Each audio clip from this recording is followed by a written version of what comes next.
Captain adjusted the worn leather grip of her grandfather's katana as she stepped off the transport shuttle onto Station 7. The weapon hung at her side in its simple black scabbard, drawing curious stares from the alien cadets already gathered in the docking bay. She could hear their whispered comments in various galactic languages, most of which she understood thanks to her translation implant. "Is that primitive thing supposed to be a weapon?" chittered a cadet, its crystalline exoskeleton gleaming under the station's artificial lighting. "Humans and their relics," buzzed through its breathing apparatus. "No wonder they were the last species to achieve interstellar flight." Kept her expression neutral, though her jaw tightened slightly. She had heard variations of these comments throughout her journey from Earth to the prestigious Galactic Military Academy. As one of only 12 humans selected for this year's program, she knew she would face skepticism. What she hadn't expected was the open mockery directed at her most prized possession. The katana had belonged to her grandfather, Master Sergeant, who had carried it through 3 wars before humanity even knew other intelligent species existed. The blade was over 200 years old, forged by a master in Kyoto using techniques passed down through centuries. 2. It represented everything noble about human military tradition: honor, discipline, and the willingness to stand and fight even when victory seemed impossible. To her fellow cadets, apparently, it was nothing more than an amusing antique. "Attention, cadets!" the booming voice of drill instructor echoed through the docking bay. The massive stood nearly 3 meters tall, his 4 arms crossed over his barrel chest. His species had been warriors for before joining the Galactic Council, and their military academies were considered the finest in known space. "Form ranks immediately." Fell in line with the other first-year cadets, noting how they naturally segregated by species. The humans clustered together, as did the handful of other races represented in their class. She found herself next to another human cadet she had met briefly during orientation. "Nice sword," he whispered as they stood at attention. "My grandmother always said the old weapons had souls." Before could respond, was stalking down the line, his 4 eyes examining each cadet with the intensity of a predator evaluating prey. When he reached, he stopped and looked down at her katana. "Cadet," he rumbled in accented standard galactic, "explain the presence of that archaic weapon." "Sir, this blade belonged to my grandfather, a veteran of the human unification wars. It is a family heirloom and a reminder of my heritage." Kept her voice steady and her eyes fixed straight ahead. Circled her slowly, his footsteps heavy on the deck plating. "Your heritage is failure, cadet. Humanity stumbled into space like children, centuries behind every other council species. You clung to primitive weapons while we were developing plasma technology. What possible value could that relic have in modern warfare?" Felt heat rise in her cheeks but maintained her composure. "Sir, the value of a weapon is not solely determined by its technological sophistication, but by the warrior who wields it and the cause they serve." A few of the alien cadets snickered at her response. The from earlier made a sound that might have been their equivalent of laughter. "Philosophy from a human," said, his voice dripping with disdain. "How quaint. Perhaps you believe you can defeat plasma cannons and iron rifles with steel and good intentions." "Sir, I believe that technology without skill, courage, and honor is merely noise and light.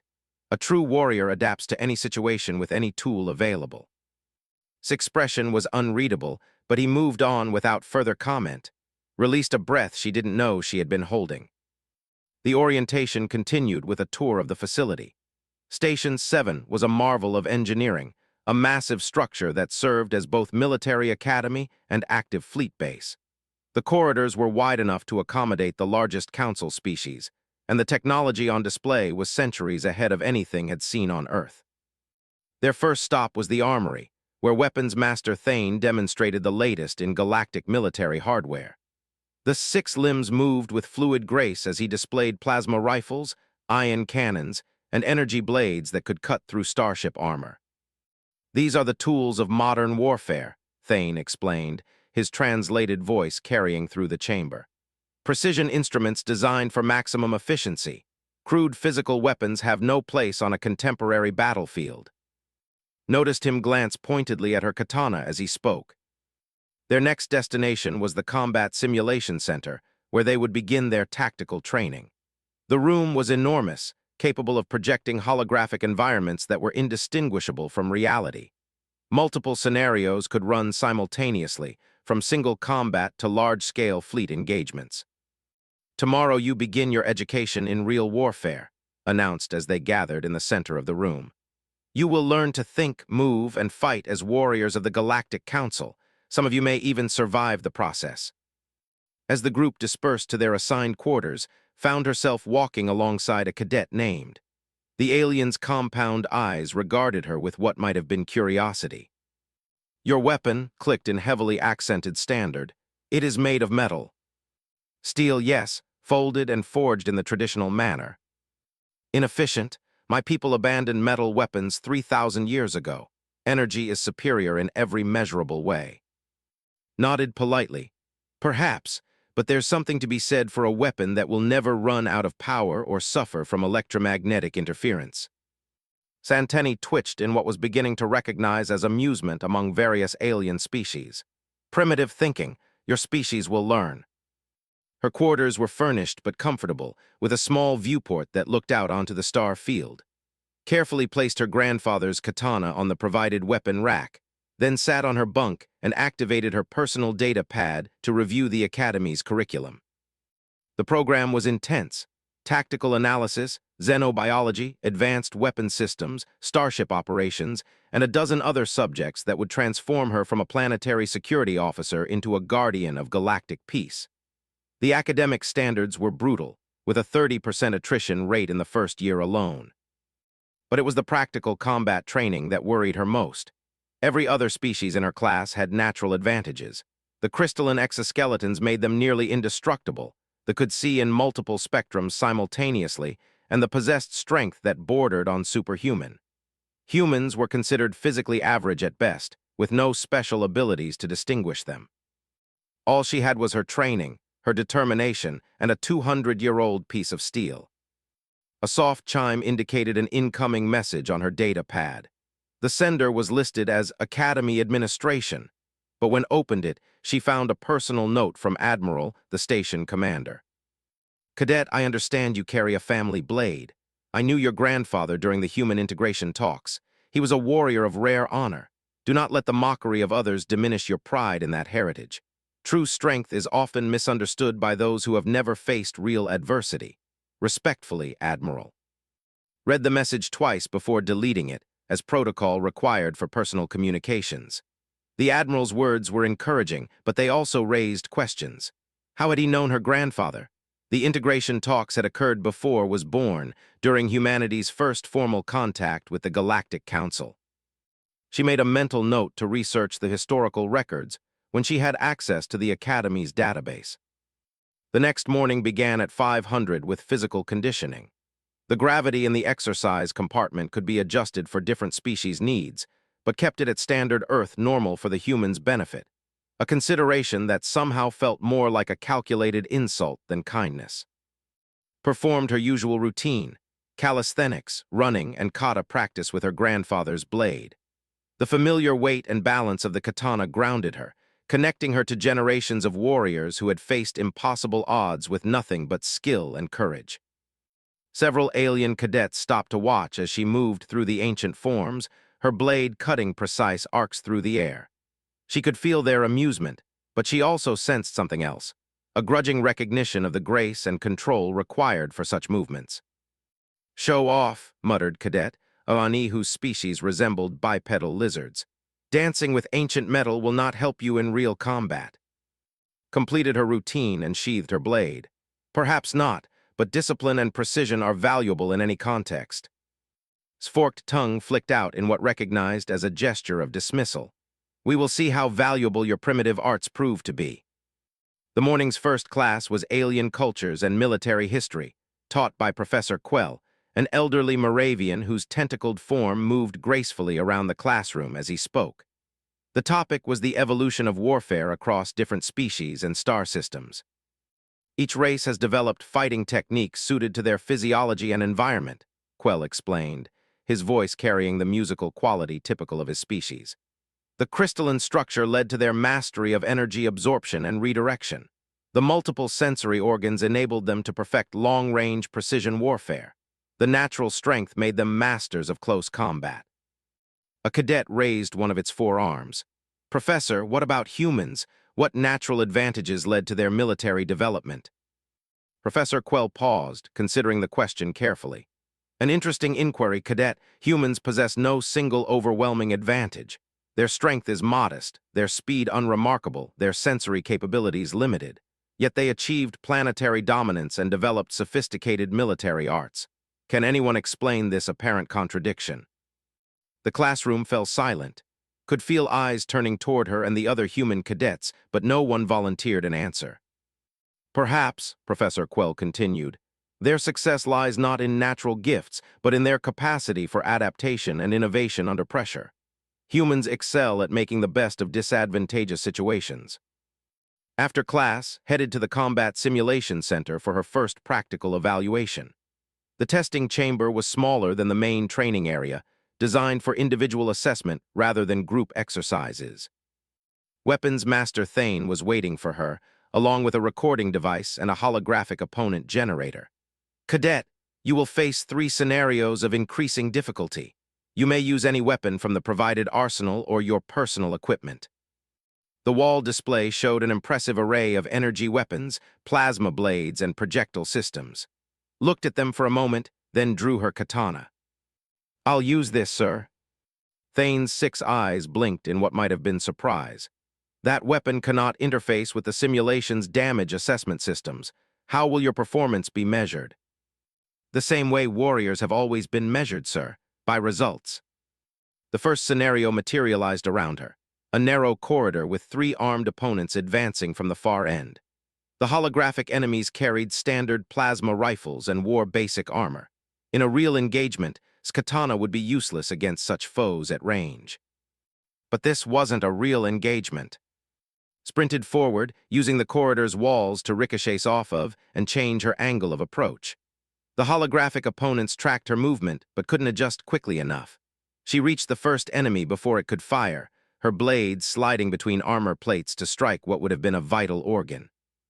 The second opponent managed to fire once, but was already moving, using the first enemy's body as a shield.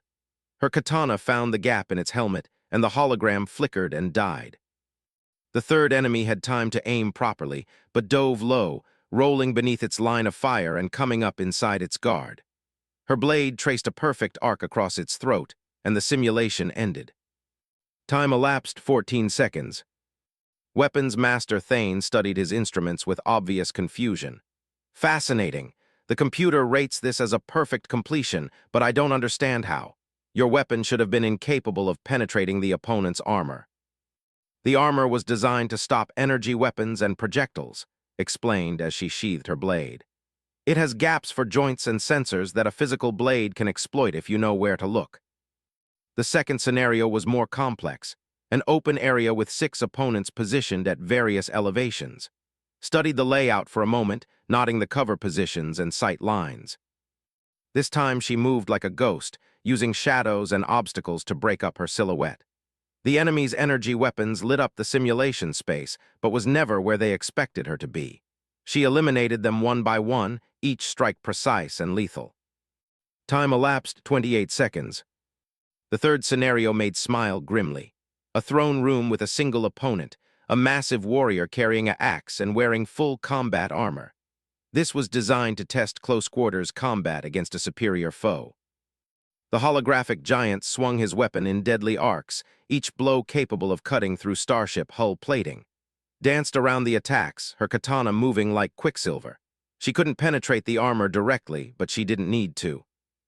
The giant's weapon was powered, waited for the right moment, then struck the power coupling at the base of the axe handle. Sparks flew as the field collapsed, leaving her opponent with nothing but dead weight. Deprived of his technological advantage, the giant's size and armor became liabilities. Used her speed and the katana's reach to systematically disable him, targeting joints and weak points until he collapsed. Time elapsed 1 minute 47 seconds. Weapons Master Thane stared at his readings for a long moment. Cadet, these results are unprecedented.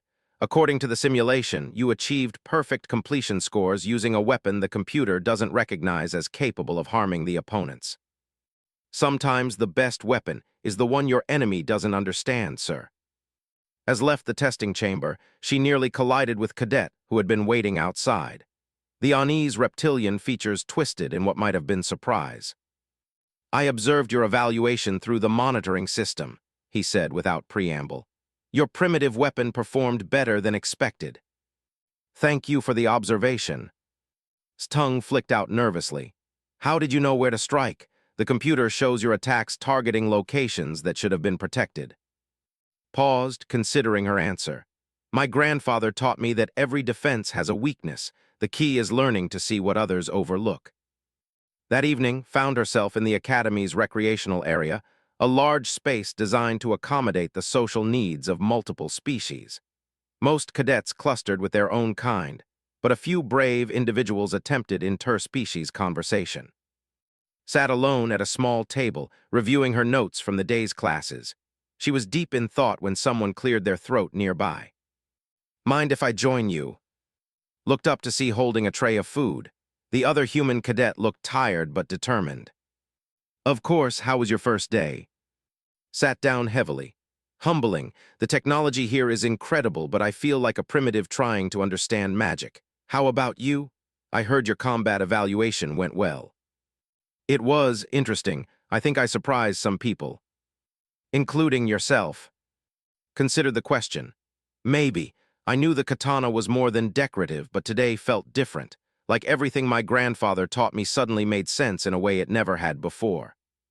Nodded thoughtfully. "My grandmother always said the old ways had value, but I never really believed her until today. Watching these other species with their advanced everything, I started wondering what we humans bring to the table." "Adaptability," said without hesitation.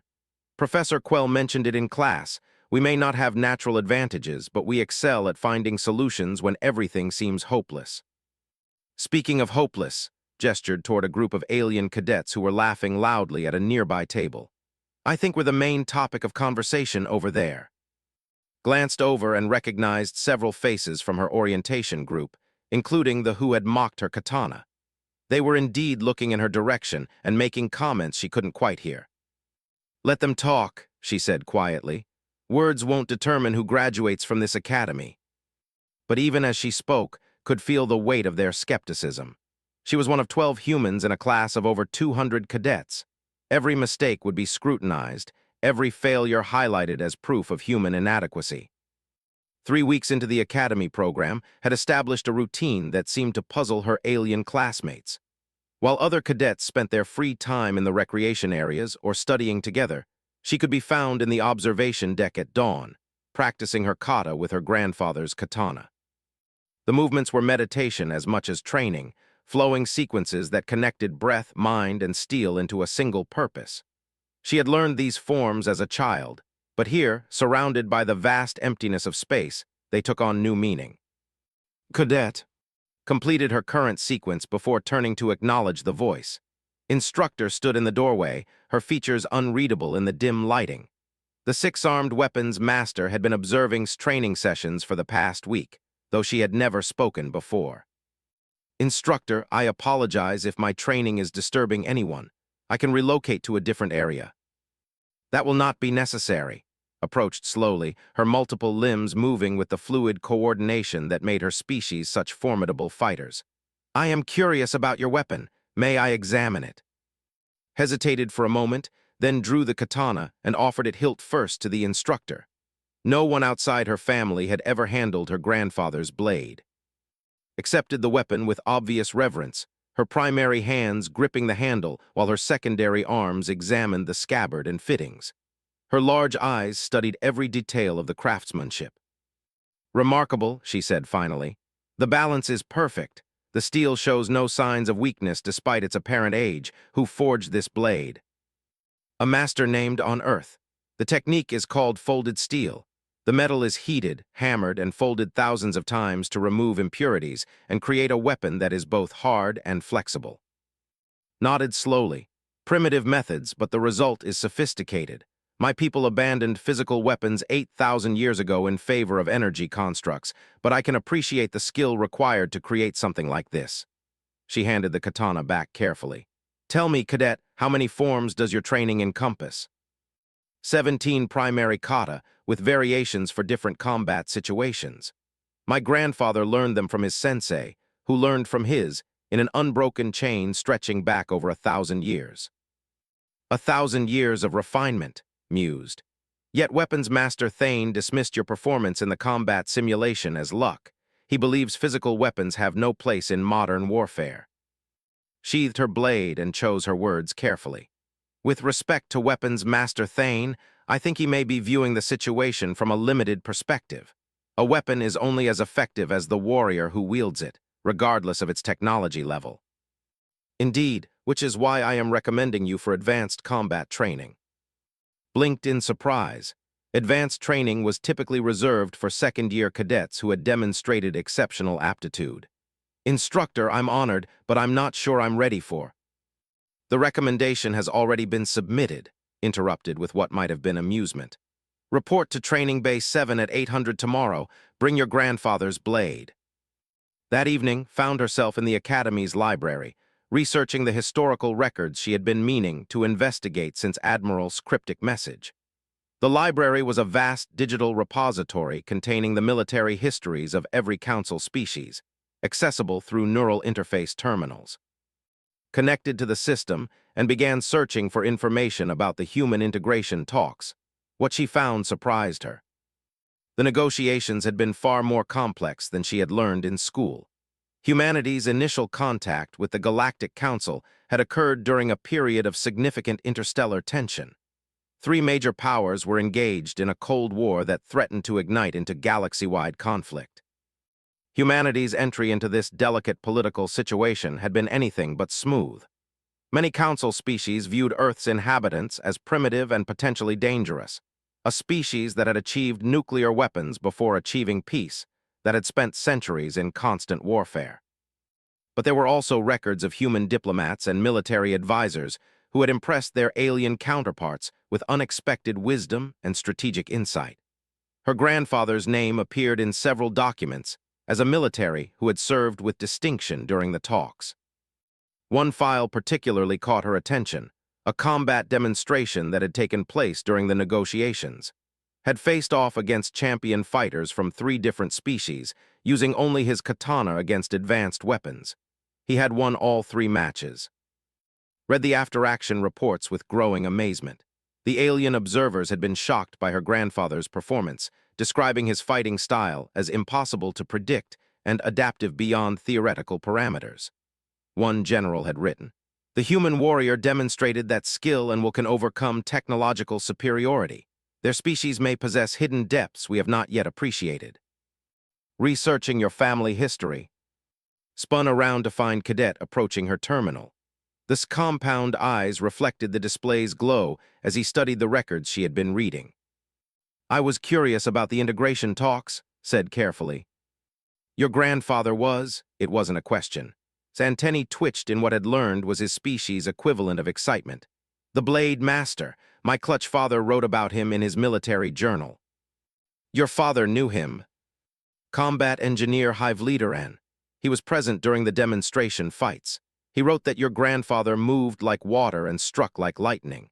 The champion outweighed him by a factor of 3, but your grandfather defeated him without sustaining injury."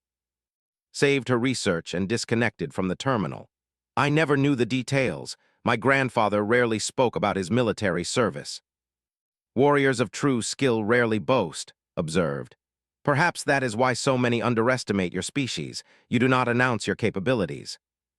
The next morning, reported to Training Base 7 with her katana and a mix of excitement and nervousness. The advanced combat facility was smaller than the main training areas, but equipped with more sophisticated simulation systems and analysis equipment. She found herself facing not just Instructor, but also a figure she recognized from Academy publicity materials.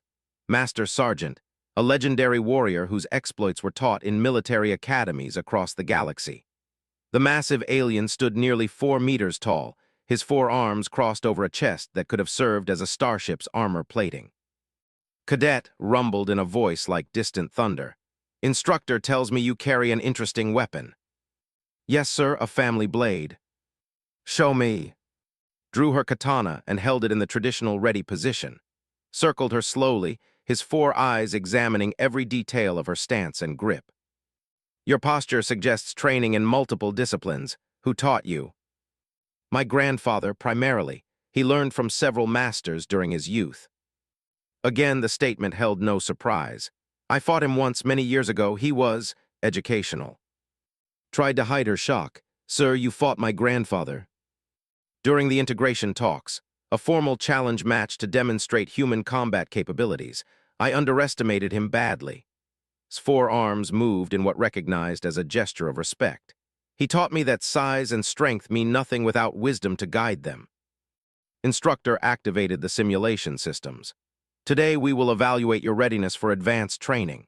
You will face 3 scenarios designed to test adaptability, tactical thinking, and combat effectiveness against superior opponents. The first scenario materialized around them, a cramped starship corridor with multiple levels and obstacles. Found herself facing 2 opponents, holographic pirates armed with plasma carbines and wearing light armor. But this simulation was different from her previous tests.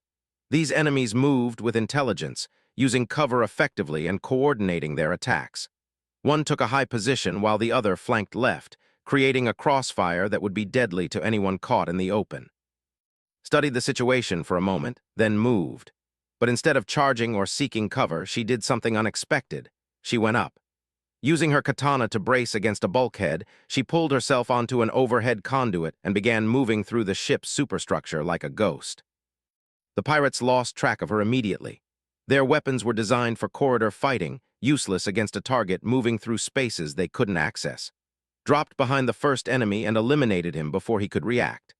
The second pirate spun around frantically, but was already moving again, using the corridor's geometry to stay out of his line of sight until she struck.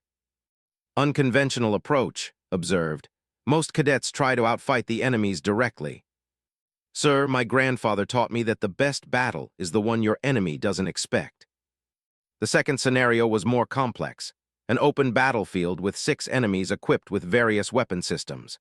Analyzed their positions and equipment quickly. 2 snipers on elevated positions, 3 assault troops advancing in formation, and 1 heavy weapons specialist with what appeared to be a plasma cannon. A frontal assault would be suicide. The snipers dominated the open ground, and the heavy weapons specialist could eliminate any cover. But notice something the scenario designers might not have intended: a series of small ridges and depressions that created a natural network of concealed approaches. She moved like water, flowing from one piece of cover to the next. The snipers couldn't track her effectively because she never appeared in the same place twice. When she reached the first sniper's position, her katana ended the threat before he could call out a warning. The elimination of the first sniper created a blind spot the assault troops didn't recognize. Used it to reach their flank, where her blade proved devastatingly effective against opponents who had trained to fight energy weapons, not steel. By the time the remaining sniper and heavy weapons specialist realized their support was gone, was already among them. The second sniper fell to a precisely placed thrust, and the heavy weapons specialist discovered that his plasma cannon was useless at close range. Impressive tactical awareness, Instructor noted. You turned their advantages into disadvantages. The third scenario made pause. She found herself in what appeared to be a formal dueling arena, facing a single opponent, a master swordsman from the Empire, armed with a plasma blade that could cut through any known material. This was a test of pure combat skill, with no tactics or terrain to exploit. Her grandfather's katana against a weapon that was theoretically superior in every measurable way. Though was fast, skilled, and confident. His plasma blade hummed with lethal energy as he attacked in classical forms that recognized from her studies. Each strike would have been fatal if it had connected. But didn't fight in classical forms. She moved like her grandfather had taught her, water becoming lightning, defense flowing into attack without pause. Her katana traced patterns that couldn't predict because they came from a tradition he had never studied. The plasma blade was powerful, but it was also a crutch. The had learned to rely on his weapon's technological advantages rather than perfecting his own skills.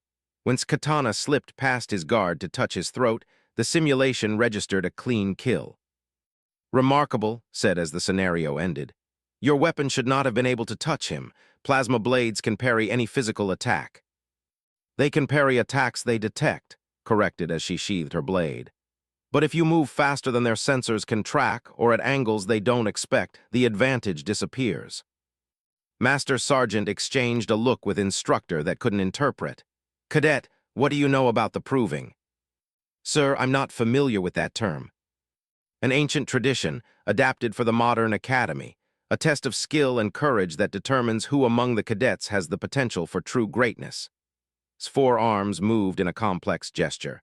It is not mandatory and many who attempt it fail, but those who succeed are marked for special destiny. Felt a chill that had nothing to do with the training bay's temperature. What does the test involve? Combat against the Academy's finest instructors, answered. A series of challenges designed to push cadets beyond their perceived limits. Most who attempt it are eliminated in the first round. Why are you telling me this? Stepped closer, his massive form looming over her. Because your grandfather participated in a similar challenge many years ago. He was the first human ever to reach the final round. We believe his granddaughter might be capable of surpassing even that achievement. Thought about her grandfather's journal entries, the ones she had found after his death that spoke of impossible challenges and the need to prove human worth among the stars. She had always wondered what he meant. When would this test take place? 2 weeks from today. But understand, Cadet, this is not a simulation. The weapons are real, the danger is genuine. Instructors will not hold back their full capabilities. Accept this challenge only if you are prepared to risk everything for the chance to prove what humans can accomplish. That evening, stood in her quarters holding her grandfather's katana, reading the journal entry she had memorized long ago.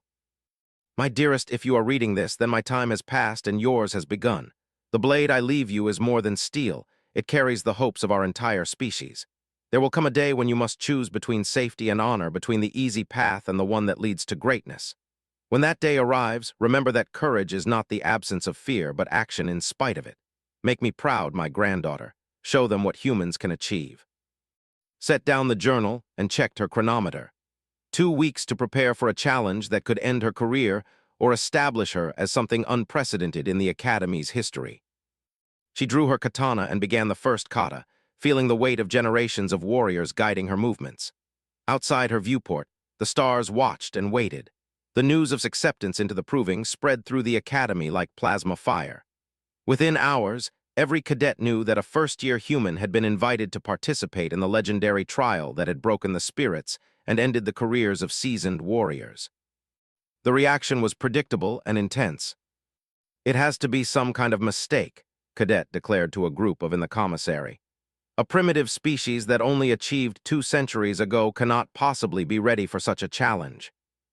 Perhaps it is intended as an object lesson, suggested from a nearby table. Show the other humans what happens when they reach beyond their capabilities. Heard the whispered conversations as she passed, but she had grown accustomed to the skepticism. What bothered her more was the concern she saw in the eyes of the human cadets, had been particularly vocal about his worries. You don't have to prove anything to these aliens, he said during their evening study session. You've already demonstrated that human methods have value. Why risk throwing it all away? Because my grandfather didn't get the chance to finish what he started, replied, reviewing combat footage from previous Academy tournaments. He proved humans could compete, but he never proved we could win.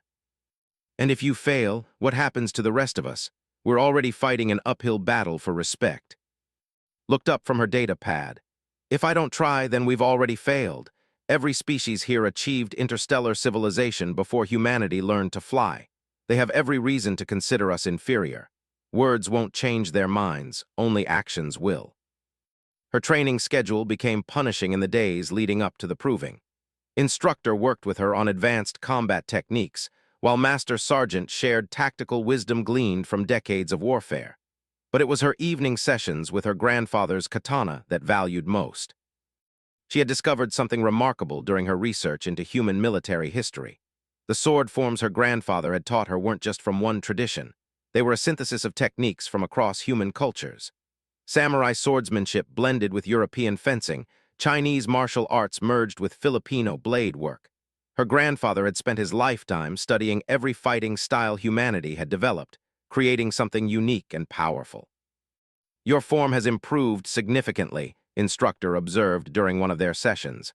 But I am concerned about your emotional state. You seem distant. Paused in her kata. I've been thinking about what this challenge represents. It's not just about me or even about humans. It's about proving that different approaches to warfare have value, that technological superiority isn't the only path to victory. A noble philosophy.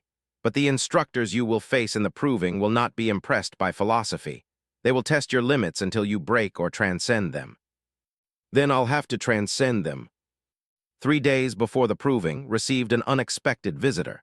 She was practicing in the observation deck when Admiral approached, his features grave in the starlight. Cadet, I trust you are prepared for what lies ahead. Sheathed her blade and came to attention.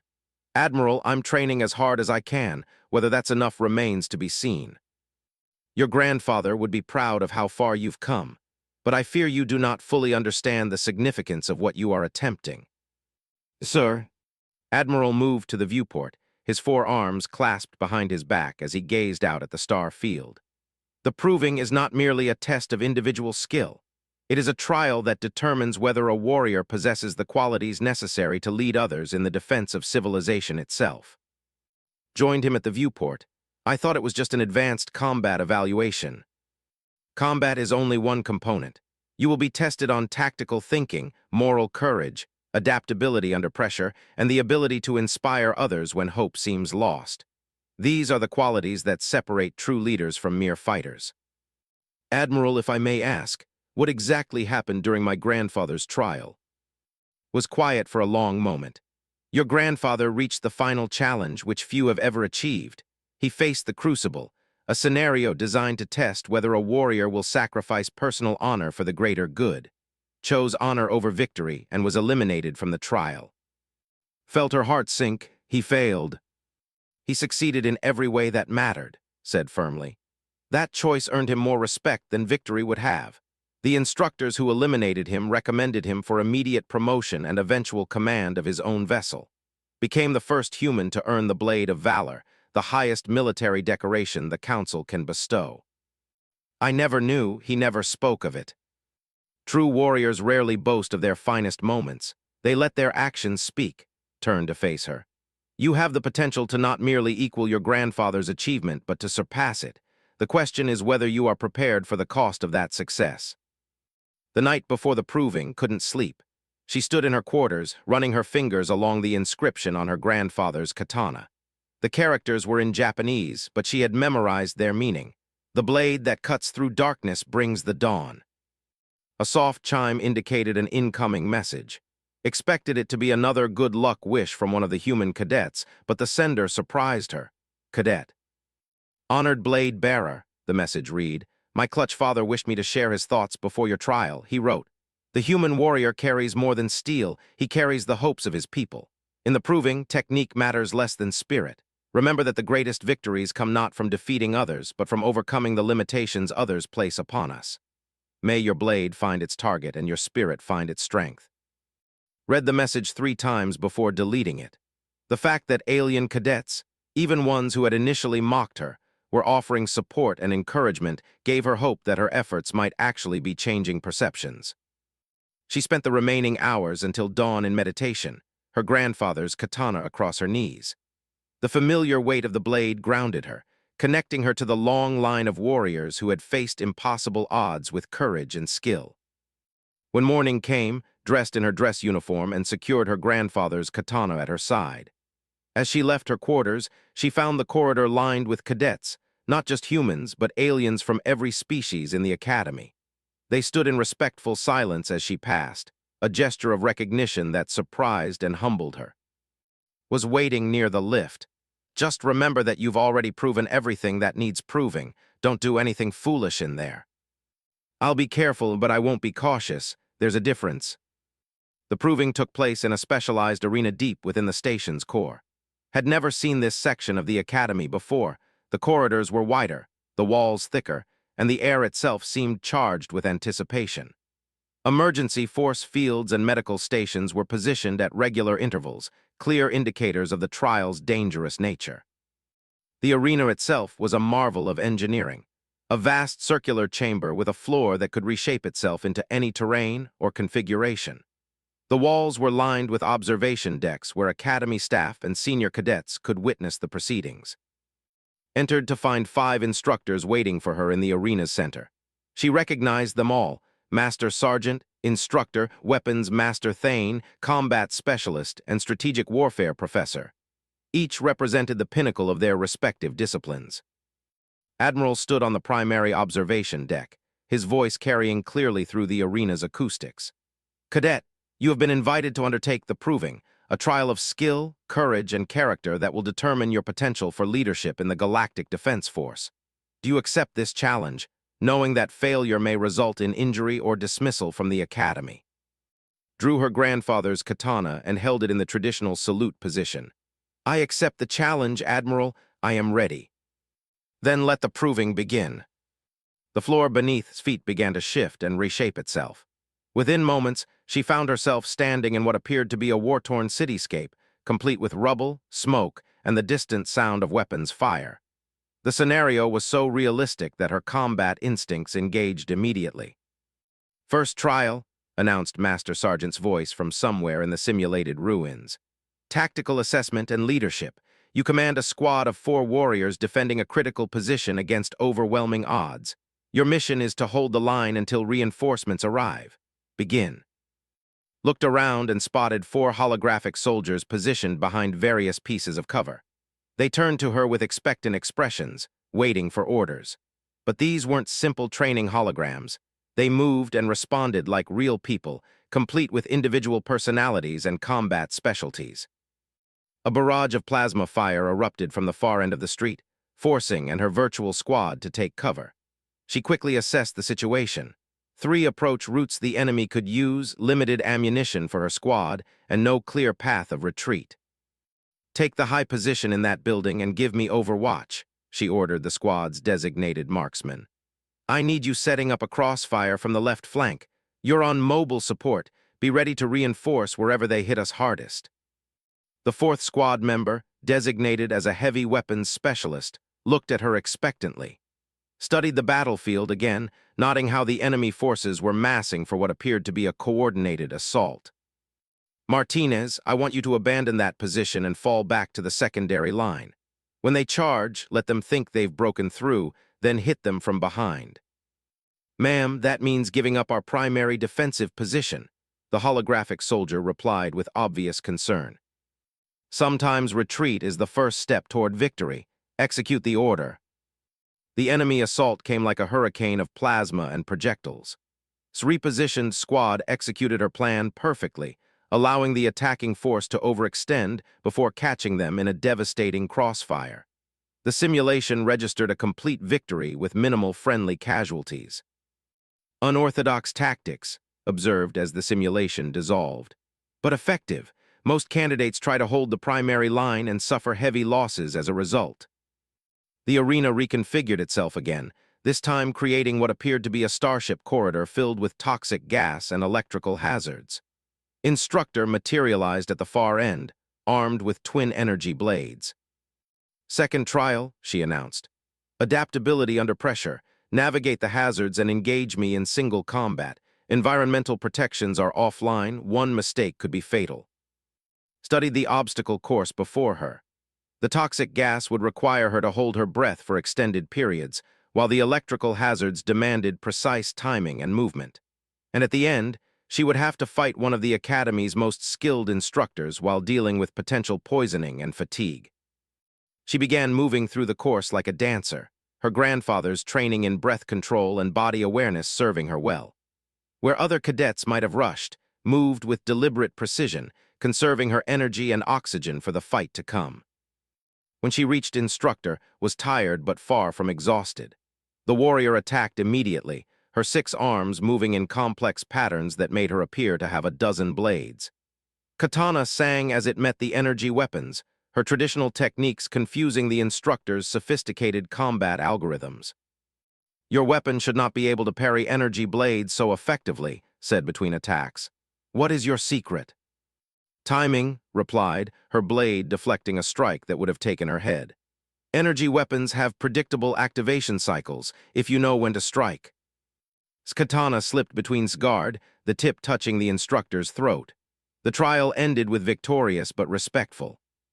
Impressive analysis, acknowledged. You turned my weapon's strength into a weakness. The third trial transformed the arena into a diplomatic chamber where found herself facing weapons master Thane in what appeared to be a heated negotiation. But this wasn't about combat. It was about moral courage and the ability to make difficult decisions under pressure. The scenario, Thane explained, is simple. You have captured an enemy commander who possesses information that could save millions of lives. However, extracting this information requires torture, which violates the military code of ethics you have sworn to uphold. What is your choice? Considered the scenario carefully. This was the kind of moral dilemma that destroyed careers and corrupted souls. Her grandfather's journal had written about similar choices, about the moments when expediency warred with honor. I would not torture the prisoner, she said finally. Torturing captives violates everything we claim to stand for. If we abandon our principles to win, then we've already lost what matters most. Even if millions die as a result of your decision. Even then, a victory built on dishonor isn't worth having. There have to be other ways to get the information we need. Thane nodded approvingly. Your grandfather gave the same answer during his trial. It cost him victory then, just as it will cost you now. Then I accept that cost. The fourth trial brought strategic warfare professor into the arena, along with a complex holographic display showing a fleet engagement. Found herself commanding a severely outnumbered force against an enemy with superior technology and positioning. Fourth trial announced, strategic thinking under impossible odds, your fleet is trapped and facing certain destruction. Find a path to victory. Studied the tactical display for several minutes, her mind racing through possibilities and probabilities. The enemy formation was classic and effective, exactly the kind of deployment taught in every military academy in the galaxy. Which meant it was predictable.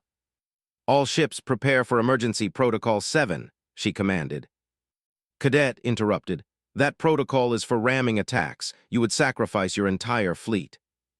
Not ramming attacks, Professor, ramming formations.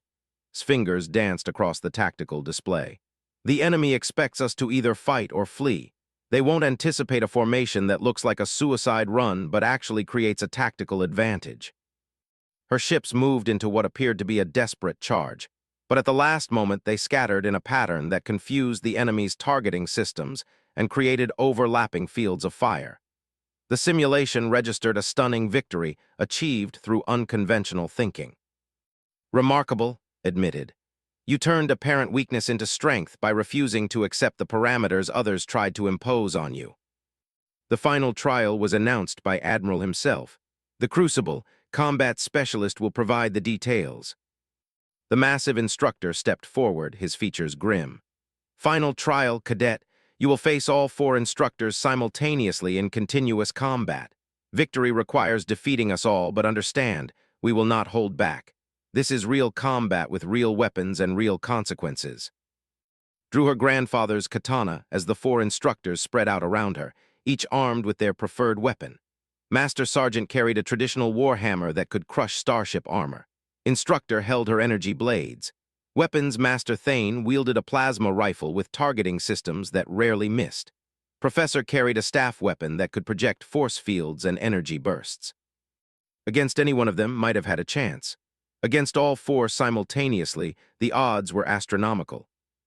But her grandfather had taught her that impossible odds were just another tactical consideration.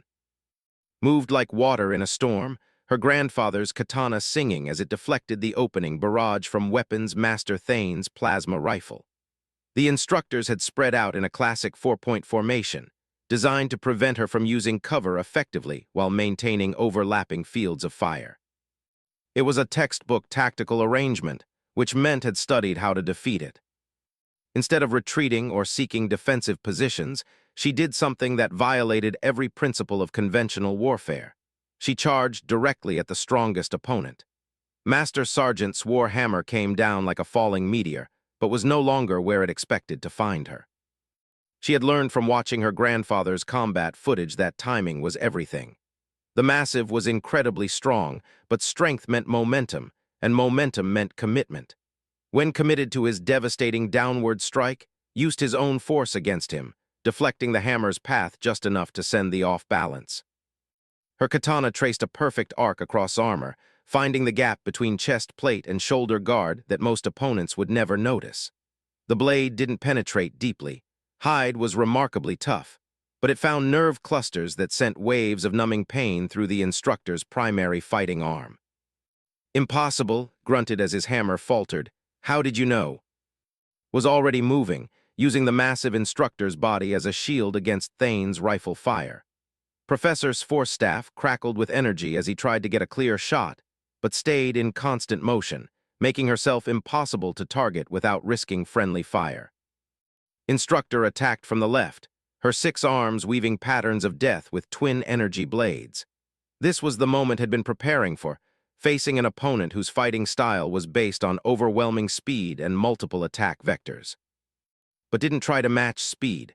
Instead, she did something that her grandfather's journal had described as becoming the eye of the hurricane. While chaos swirled around her, found perfect stillness at her center. Her katana moved not with frantic haste, but with absolute precision. Its energy blades were faster than steel, but they were also predictable. Each weapon followed the same basic activation pattern, the same energy cycling routine. Had studied these patterns during her weeks of preparation, learning to read the minute electromagnetic signatures that preceded each attack. She didn't try to parry strikes. She intercepted them at their source, her blade finding the power couplings and control circuits that made the energy weapons possible. Sparks flew as sophisticated technology failed under the assault of simple steel applied with perfect precision. "Your weapon cannot cut through energy fields," protested even as her left-hand blade flickered and died. "It doesn't need to," replied, her katana dancing between its remaining weapons. "It just needs to disrupt the systems that generate them." Professor had finally maneuvered for a clear shot, his force staff charging with enough energy to stun her. Sensed the attack building and spun away from, using her momentum to launch herself into an impossible leap that carried her directly at the strategic warfare instructor. Staff discharged its energy burst into empty air as landed behind him, her katana already in motion. The professor tried to spin around, but strike found the staff's power core, overloading the weapon's internal systems in a shower of sparks. "3 weapons disabled," combat specialist observed from his position on the arena's edge. "Most impressive, but you cannot defeat all of us through technology disruption alone." Weapons Master Thane had been repositioning during his engagement with the other instructors, and now he opened fire from a new angle that eliminated her cover options. Rolled desperately as plasma bolts scorched the air around her, each shot placed with the precision that made Thane legendary among Academy marksmen. But had noticed something during her research into psychology. They were creatures of habit who found comfort in familiar patterns. Thane's shooting, while incredibly accurate, followed predictable rhythms. 3 shots, pause to cool the weapon, 3 more shots, pause to adjust targeting. Counted the pattern as she moved, her grandfather's training in mathematical timing serving her well. When the 3rd shot of Thane's second volley missed her by inches, she knew she had exactly 1.7 seconds before the weapon would be ready to fire again. She used every millisecond of that window, closing the distance between herself and Thane in a burst of speed that surprised even her. Her katana found the plasma rifle's main power coupling just as Thane tried to fire again. The weapon's overload sent feedback through its targeting systems, temporarily blinding the instructor's enhanced vision. 4 weapons disabled, announced as she stepped back, her blade held ready. "But I didn't come here to destroy equipment. I came here to prove that humans belong among the stars." Master Sergeant, despite the numbness in his fighting arm, hefted his war hammer with his secondary arms. "Then face us in true combat, human. Prove your blade can match our skill when technology is removed from the equation." What followed was unlike any combat scenario had ever trained for. The 4 instructors attacked in perfect coordination, their individual skills blending into a symphony of violence that would have overwhelmed any conventional opponent, but was no longer fighting conventionally. She had discovered something remarkable during the battle. When she stopped thinking and simply trusted her grandfather's training, Her body moved with an instinctive grace that seemed to anticipate her opponent's attacks. The katana felt like an extension of her soul rather than a tool in her hands. Flowed between massive strikes, her blade redirecting his strength into attacks on his own allies. She danced around's remaining energy weapon, forcing the instructor to choose between accurate strikes and avoiding friendly fire. She used strategic thinking against him, making moves that appeared tactically unsound but created openings he couldn't predict. And against Thane, she employed patience, waiting for the perfect moment when his guard dropped for just an instant, then striking with speed that made her blade seem to teleport rather than move. One by one, her instructors fell, not defeated in the sense of injury or humiliation, but acknowledged as bested by a superior opponent who had found ways to overcome seemingly impossible odds. When the last instructor, Master Sergeant, finally lowered his weapon in acknowledgement of defeat, the arena fell silent except for the sound of controlled breathing. She had done what no first-year cadet in the Academy's history had ever accomplished. Admiral descended from the observation deck, his forearms moving in the traditional gesture of deep respect. "Cadet, you have completed the proving with a performance that will be studied and remembered for generations to come." Sheathed her grandfather's katana and came to attention. "Thank you, Admiral, but I couldn't have done this alone. Everything I accomplished here was built on the foundation my grandfather laid." "Perhaps, but never defeated all 4 instructors in the final trial. That achievement belongs to you alone." Paused, studying her face. "Do you understand what you have proven here today?" Considered the question carefully. "I proved that human methods have value, that different approaches to problem-solving can overcome technological superiority, and that," she paused, searching for the right words, "that sometimes the old ways contain wisdom that new ways have forgotten." "You proved more than that," Weapons Master Thane said as he approached, his disabled plasma rifle slung across his shoulder.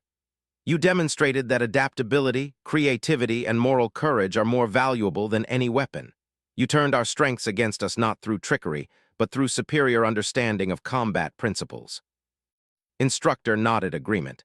"Your grandfather's blade was merely the tool. The real weapon was your mind, trained to see possibilities others miss." Master Sergeant stepped forward, his massive form radiating approval despite his defeat. "You have earned something no human has ever possessed, the mark of the Blade Master, the highest recognition the Academy can bestow upon a warrior." Felt tears threatening at the corners of her eyes, but she maintained her composure. "I am honored beyond words, but this victory belongs to more than just me. It belongs to my grandfather, to the traditions that shaped me, and to the human spirit that refuses to accept impossible odds." Admiral gestured toward the observation decks, where now noticed hundreds of cadets from every species watching in stunned silence. "Address them, Blade Master. They have witnessed something unprecedented, and they deserve to understand its significance." Looked up at the assembled cadets, aliens who had mocked her primitive weapon and questioned humanity's right to stand among the stars. Now they watched her with expressions ranging from amazement to respect to something approaching awe. "Fellow cadets," she began, her voice carrying clearly through the arena's acoustics. "What you witnessed here today was not the triumph of one individual or one species. It was proof that excellence can emerge from any tradition, any background, any approach to solving problems." She drew her grandfather's katana and held it up so all could see. "This blade is 200 years old, forged by techniques that predate interstellar civilization. By every measure you might apply, it is primitive and obsolete.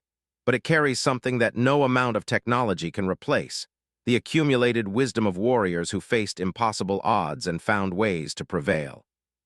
His gaze swept across the observation decks, meeting alien eyes that no longer held mockery.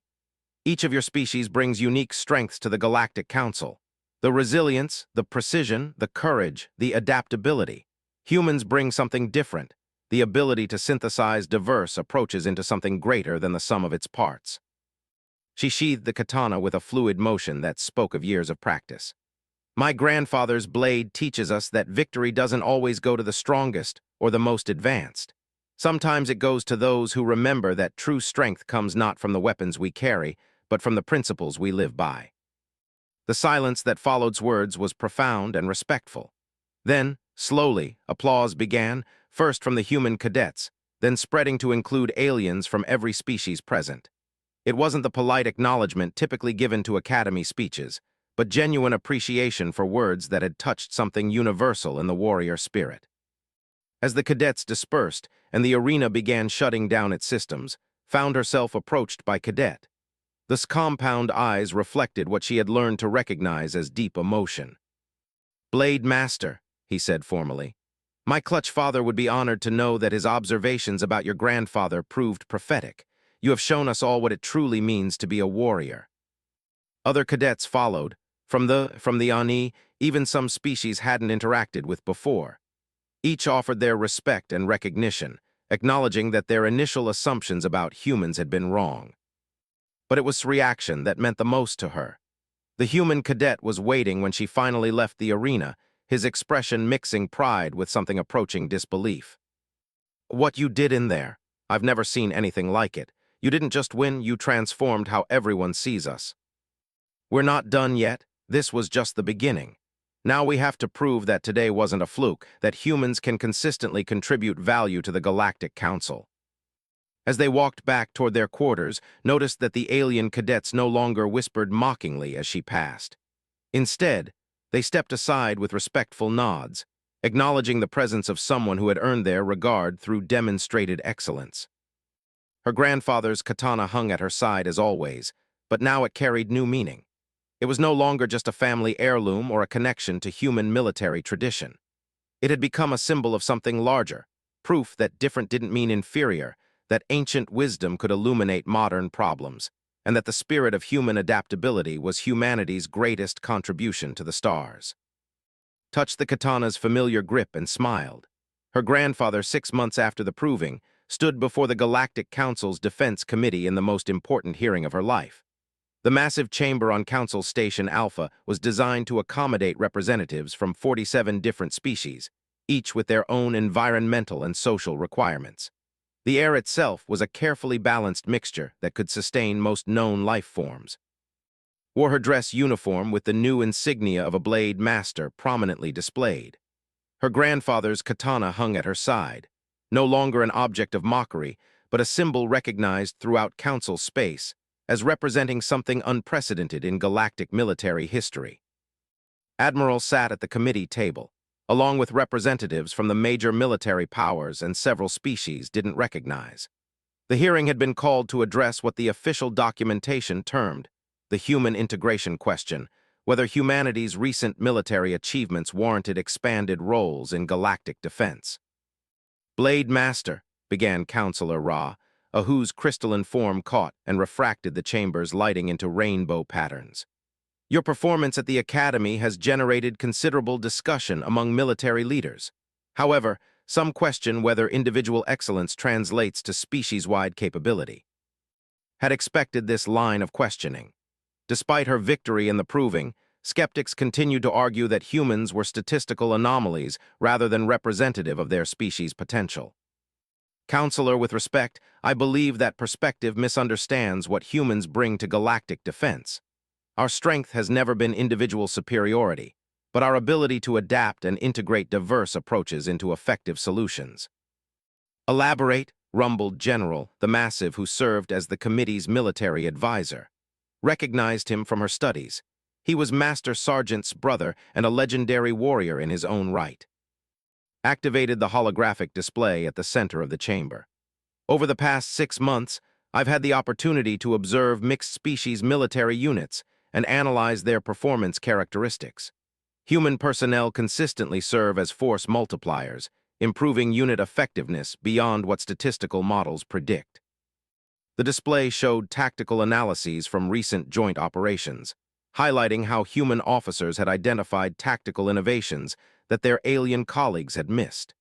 In scenario after scenario, human adaptability had turned potential defeats into victories.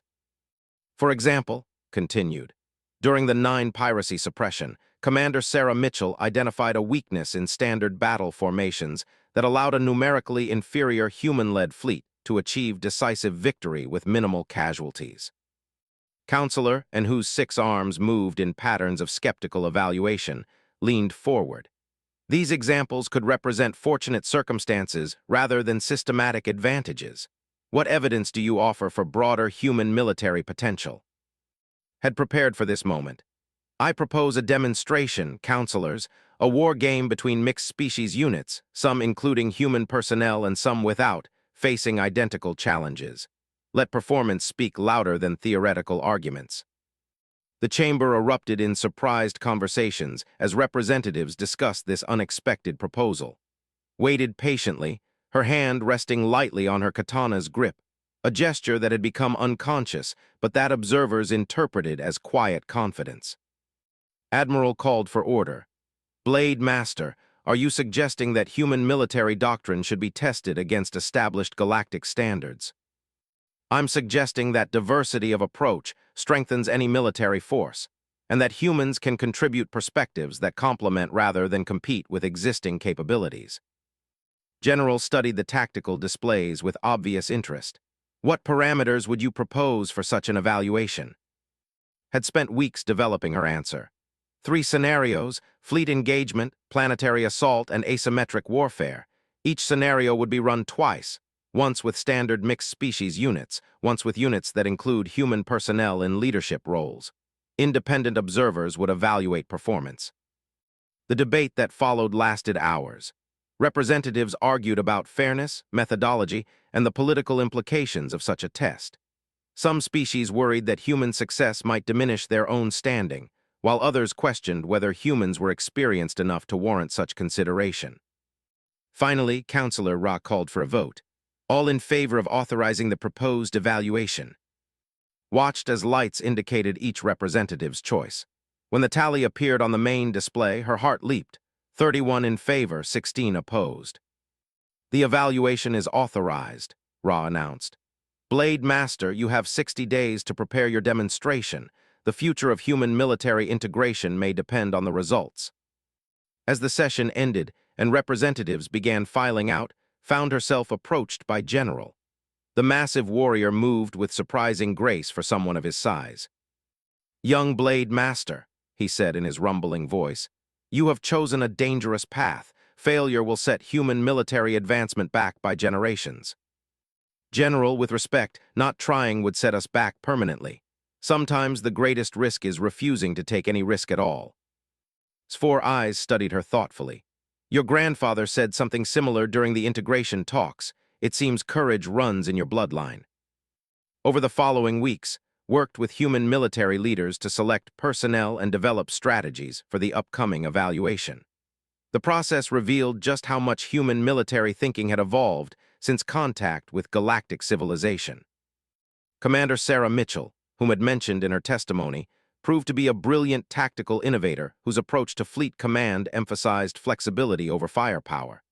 Captain James had developed new methods for planetary assault that minimized civilian casualties while maximizing military effectiveness.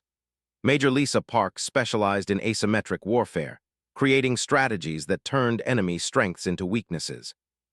But it was the enlisted personnel who truly impressed. Humans who had grown up knowing about alien civilizations brought perspectives that their older colleagues couldn't match. They saw connections between different species fighting styles, identified technological synergies that escaped single-species thinking, and demonstrated leadership qualities that transcended traditional hierarchies. We're not trying to prove we're better than anyone else, explained to her assembled team during their final planning session. We're trying to prove that diversity makes everyone stronger. The evaluation took place in the Rigel system, using a combination of real starships and advanced simulation technology that could create scenarios indistinguishable from actual warfare. Representatives from every major species observed from the command ship concordance, while independent monitors ensured fair assessment. The first scenario, fleet engagement, pitted 40 ships against 60 in a straight tactical confrontation. The standard formation fleet, led by experienced admirals, executed textbook maneuvers with precision and efficiency. They achieved victory, but at significant cost and with minimal tactical innovation. Commander Mitchell's human-integrated fleet approached the same scenario differently. Instead of trying to match the enemy's firepower, she used human personnel to identify unconventional tactical opportunities. Her communications officer was a human who had studied pack hunting behaviors and suggested formation changes that confused enemy targeting. Her tactical advisor was a human who had analyzed crystal resonance patterns and found ways to disrupt enemy energy weapons.